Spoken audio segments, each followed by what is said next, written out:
dream to marry her and become immortal. Then, due to a series of outside events that weren't really your fault, shafted the toads and got removed as their summoner, became a missing nin, learned terrible forbidden techniques, Iorokimaru of the Sannin, stole the Shodai Hokage's memories and bloodline and generally kept abusing your powers to save your wife after she was nearly destroyed and are now very close to being ready to battle the resurrected Uchiha Madara in an epic final battle that will determine the fate of the world. Minato summarized incredulously. Well, if you tell it like that, it makes me sound kind of like the bad guy. Honestly, if people had just minded their own damn business, I would have been perfectly happy to spend my life taking care of my cute little sisters and loving my wife. I probably wouldn't have more than 5 or 6 dozen bags before I figured out immortality. Kushina and Minato could only shake their heads at their son's effortless dehumanizing of certain criminals. They'd been rather badly shocked by the whole story, and couldn't quite fathom their son's behavior. He hadn't been shy at all about the fact that his childhood had been full of misery, but he had then just looked at them strangely when they tried to apologize, as if he couldn't understand why they were saying they were sorry. As far as he was concerned, they had done him a huge favor by sealing the QB into him, and he loved them for it. They were happy to hear that, but were also deeply unnerved by everything they'd heard. Oh, they grew to accept the idea that they'd screwed up when Xana had showed up at the village with the panicky reaction, and they grew to accept that the two of them truly loved each other despite the strangeness of the situation. What unnerved them was his rather obsessive adoration of the demoness. But they wouldn't say anything on the matter.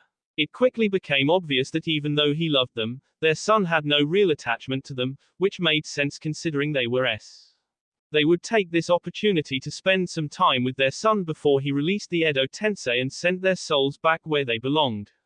It was somewhat saddening to learn that he apparently had no intention of ever joining them there, but all things considered, it was perfectly understandable. Saram, what kind of things do you two do together? Kushina asked, obviously trying to redirect the conversation to safer waters. Well, we like to play the L game a lot. Xana revealed with a smirk, deliberately making things awkward. This was just too amusing for words. The L game? Minato asked painfully, already knowing that he was going to regret asking, but seeing no way to avoid it. Quote, I see. Both reincarnated ninja chorused, painfully. What if a man stumbles in on you? Kushina blurted out and instantly regretted it. Rarely had there been a situation where she had wished more fervently that there was some kind of filter between her mouth and her brain. No other men allowed in the L game, women only. But why? Kushina asked once again, curiosity overpowering her better judgment. Because I'm kind of a hypocrite. I'd K any man that tries to touch my lovely demoness, even though she doesn't seem to care if I sleep with other women. Naruto explained with a shrug. Kushina was a bit stunned at the blatant ease with which Naruto admitted something like that, with absolutely no attempt to justify himself. It was just a blunt statement of fact that basically said, I'm a hypocrite, deal with it. Could we please stop talking about the L game? Minato pleaded, looking incredibly pained. He knew that Kushina was something of AL, but this was going way too far. How about you tell us some stories about your Genin days, Naruto-chan? Kushina asked, thinking that it would be a safe topic of conversation. Okay, I got just the story.